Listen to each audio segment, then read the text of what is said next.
number yet. Hello? Yes, Gordy? What, now? Oh, all right. Go on, Dickie. Gordon says start talking. Oh, all right. Well, here we are, everybody, with another Band Waggon, and tonight we're actually broadcasting from the flat. In fact, we're so busy with our packing. Oh, Arthur, do be quiet.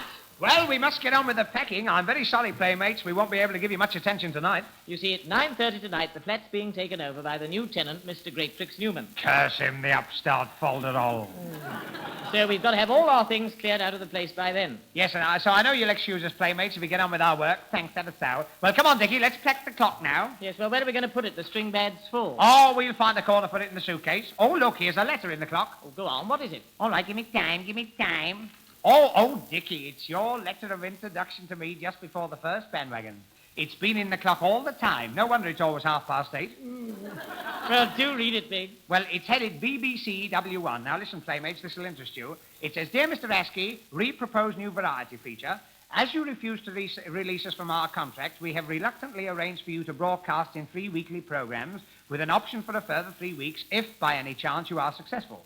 The bearer of this letter, one Richard Murdoch, has been appointed by us to ask you the questions, and we expect you to provide funny answers. Yours faithfully, the BBC. Oh, look, Dickie, there's something on the back as well. Oh, yes, it's the first words we ever said. Oh, yes, we were so nervous in those days we used to write everything down, didn't we? Yeah. Now, listen, playmates, no fooling. This is really how Band Waggon started on the 5th of January, 1938. Right, are you ready? No. Ladies and gentlemen, it gives me great pleasure to introduce to you the first of our new series of variety programs. Hey, Dickie, I'm writing to Mother. Has Band Waggon got 2 Gs or a tractor? As I was saying, ladies and gentlemen, it gives me great pleasure to Well, now, come on, get on with it. We haven't got all night, you know. I've got to make an announcement, I know that. Yes, and the trouble with you is you know so little and know it so fluently. Shh. Quiet. Ladies and gentlemen, I must apologize for the interruption. It was Arthur Askey, our resident comedian in person. Nobody knows why he's called the resident comedian, because he doesn't live here either. And this, ladies and gentlemen, is the resident technical hitch. Arthur, I'm supposed to be running this show. You run it? You couldn't run a temperature. Don't you realize you're supposed to make people laugh? Well, don't I make you laugh? Well, you make me scream, but that doesn't help the listeners. They can't see you. Yes, well, very funny you should say Very that. Okay, well, make your announcement. Big-hearted Arthur, that's me. Oh, Dickie, that was the first time I'd said it. Big-hearted Arthur, that's me. And we rarely said all that, Arthur. Yes, we must have sounded pretty loud. We couldn't have sounded very good, could we? Band Waggon proudly presents Chestnut Corner. An interesting collection of old jokes you might never have heard again. My wife's gone to the West Indies. Jamaica? No, she went of her own accord. That's a nice little dog you've got with you. What do you call him? Nazimova. Why do you call him Nazimova? Well, every time he sees the butcher's boy in the street, he rushes at him and Nazimova. I've got a dog, too. What's his name? I call him Corset. Corset? Because he's tied up all day and let loose at night. I haven't seen your girlfriend for a long time. No? Has she kept her figure? Kept it? Lummy, she's doubled it. I never go to the pictures. Why not? I can't stand anything that moves on a sheet. And that ends the original Chestnut Corner. Next week, we can't bring you some even older old jokes. So meanwhile, carry on, Band Waggon. I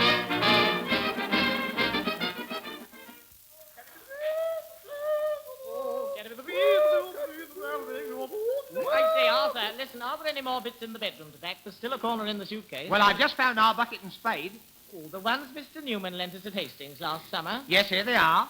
Oh, look, Big, my crab's dead. Well, there's such a smell in the bucket, I don't wonder. Oh, well, I never play with it now. We'll give it to Sid Walker. Yes, I expect he'll give us a windmill for it. By the way, Big, it was when we came back from the seaside last October to start Band Waggon again that we first met Sid Walker. Have I only known him that long? Yeah. Go on. Don't you remember? I introduced you to him. He'd just finished his first problem, and you said to me... Well, so long, chums, till next Wednesday. Lummy, but I do bump into some funny how-do-you-dos now, don't I? Day after day, I'm on me way in me rags, bottles or bound. Out in the street, strange folks I meet, in me rags, bottles or bounds. Folks all look out of their windows when they hear me be calling and crying. Day after day, I'm on my way in the rags, bottles or bounds, in the old rags, bottles or bounds.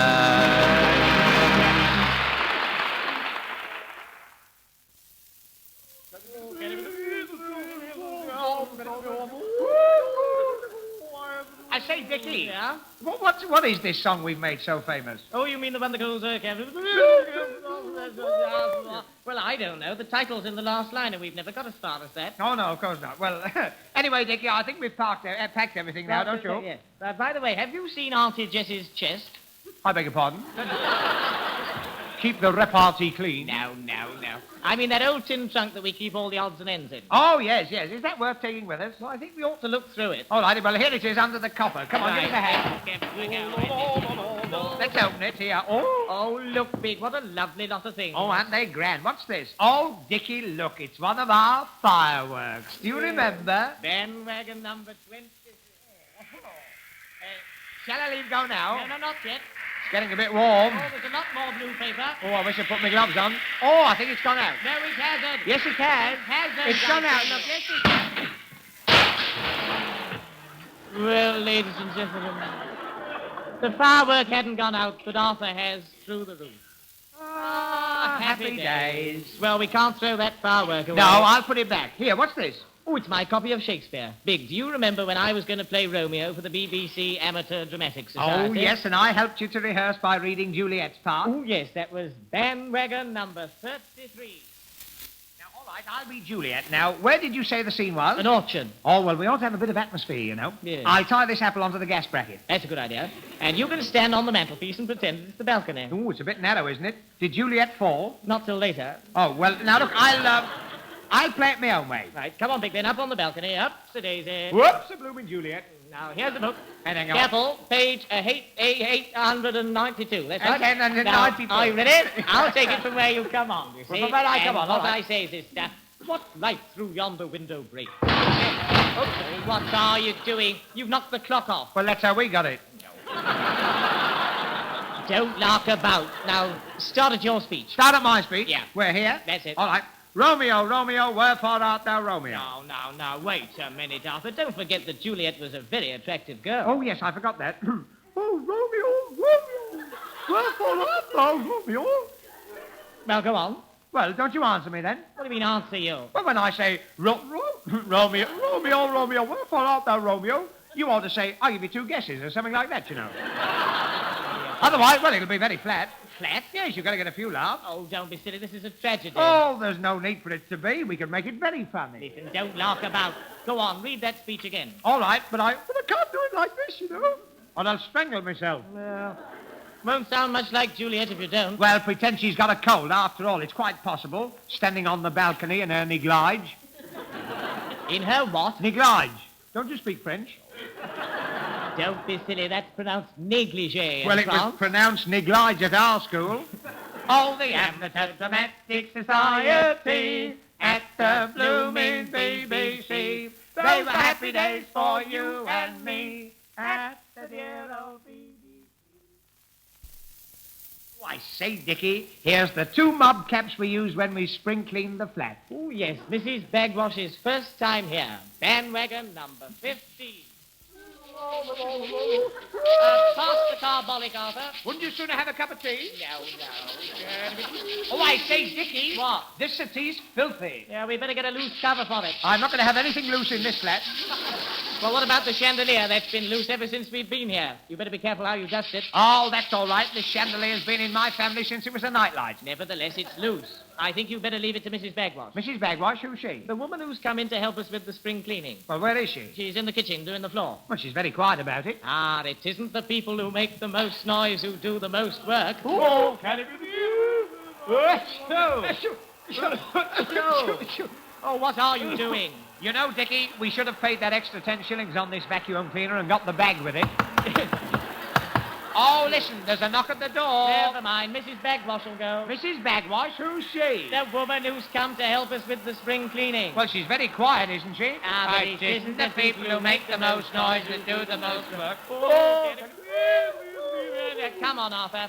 I say, Arthur, which Yes? way up does this picture of Reggie Fort go? Oh, either way, it doesn't matter. Right.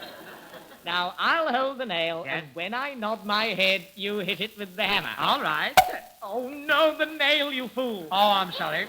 Why don't you talk distinctly? Well, anyway, I'm going up the ladder now to dust the chandelier. Yeah, well, be careful. Remember, it's loose. Oh, I can't reach it. I'll have to jump and hang on. You ought to be careful. It won't bear your weight. Oh, yes, it will. Light-hearted Arthur, that's me. Whoa, he flies through the air, the great... Oh, Dickie, What? now I know. No what? Where the flies go in the wintertime. Well, don't come down the ladder, Arthur. I've taken it away. Well, don't you stand underneath. You get all covered with dust. Well, whatever you do, don't swing about too much, or you'll have it down on my head. Now, don't be silly. I won't do anything of the sort. Whoa! It isn't the people who make the most noise. Happy days. Well, we'll have to keep the mob caps. Yes, put them back, Big. Oh, look, here's another hat. It's a school cap. Oh, don't bring that near me. I might put it on. It's all right, there are no photographers about.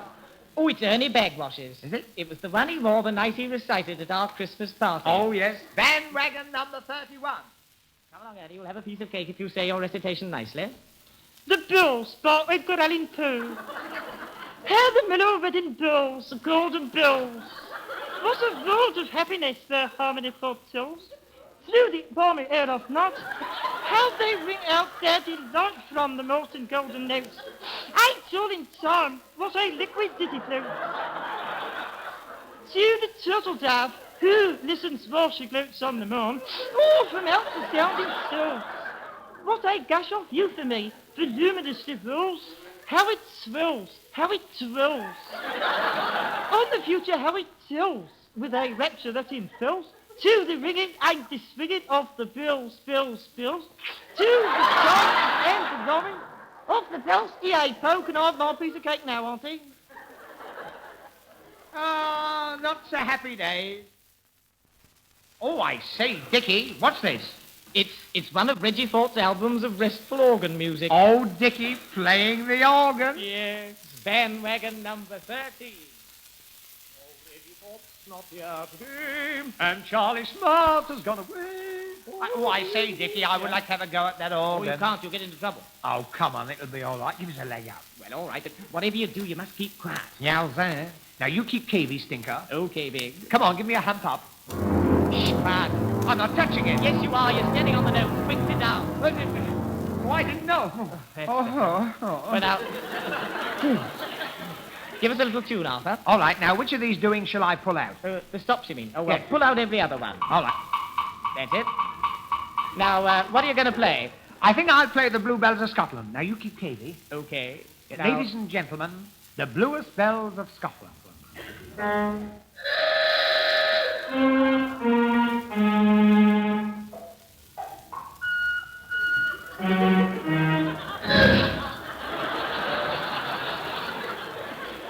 That was good, wasn't it? Jolly Now, come good. on, Nicky. I'll tell you what, let's play a duet. All right, I'll play the feet and you play the hands. I tell you what, let's play chopsticks. That's a good idea. Now, I'll play the bass. And I'll play the terrible. Now, well, this is my bit then. Let's hear you. Off we go. Chat, chat, chat, chat, chat, chat. Now, this is my bit. Right.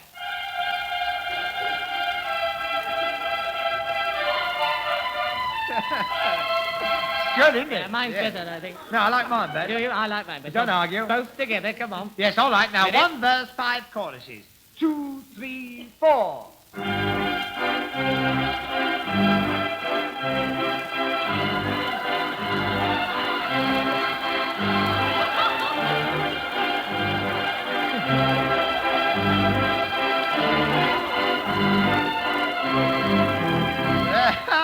What musicians, yes, ever so. Now, look here, Dickie. Now, you get off the stool. Go on. Yeah. I want to play a solo by myself now. Oh, I want to all play a right. hard piece. Now, All what's right. this big button marked up? Well, you've been to the pictures, haven't you? Yeah, I'm a member of the Mickey Mouse Club. Well, then you've seen the organist coming up with the man playing. Ooh, yes, of course. Ooh, I've always wanted to do that. Here, I'm going to have a ride. Keep cavey, Stinker. Going up. Okay, Big. Well, do it properly. Play as you go. Yes, all right.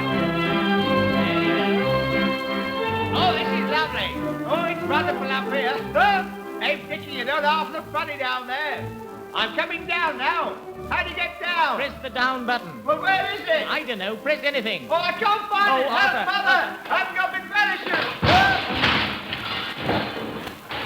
Arthur's gone through the roof. Ah, happy days. Yes, it's no good, Big. We can't part with any of our souvenirs. No, wherever we go, there goes Auntie Jessie's chest.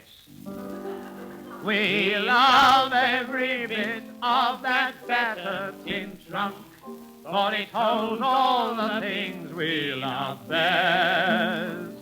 So where we may roam, any place will be home, with our treasures in our Jessie's chest.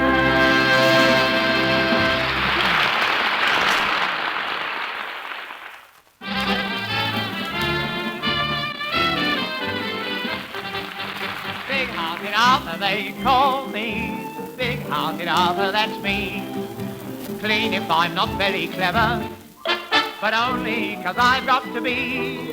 I've told my best stories and tried hard to please. I've acted in sketches and sung songs with ease. The only thing left is to do my striptease. Big-hearted Arthur, they call me. Big-hearted Arthur, that's me. Well, playmates, this is going to be the shortest turn I've ever done on the wireless. Partly because we've got such a long programme, and chiefly because I don't think there's another joke in the world that I haven't cracked in our 42 Band Waggon. Sensation. Anyway, I don't feel like being funny tonight. Why should I change my style anyway? But it is all a bit sad, isn't it? You know, I've had some lovely letters from you, bless your old faces, and I do appreciate them, although I'm not going to answer them. I've told you that, haven't I? But, of course, I do get some eccentric letters. I must read this one that came last Friday from a girl named Connie.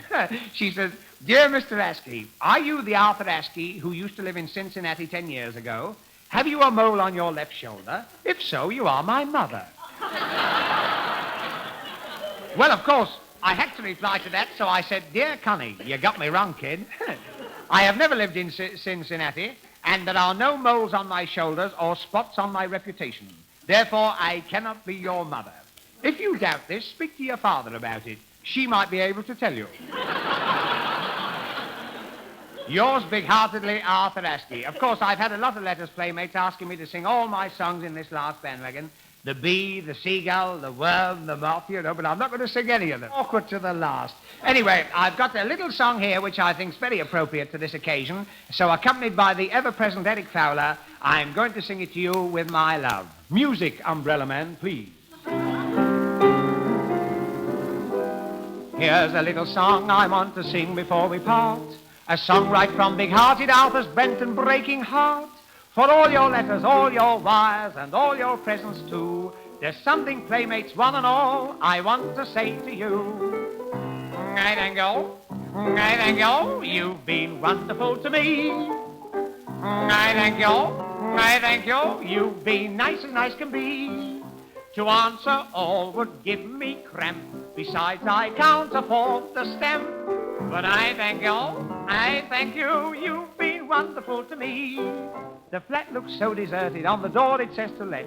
I've said goodbye to Louis, when we kissed his eyes were wet. It will be like a holiday, I need it, goodness knows. But every Wednesday night at 8, I'll miss you so-and-sos. I thank you, you've been wonderful to me. I thank you, you've been nice as nice can be. Perhaps someday we all will meet, but in the meantime I repeat, I thank you, you've been wonderful to me.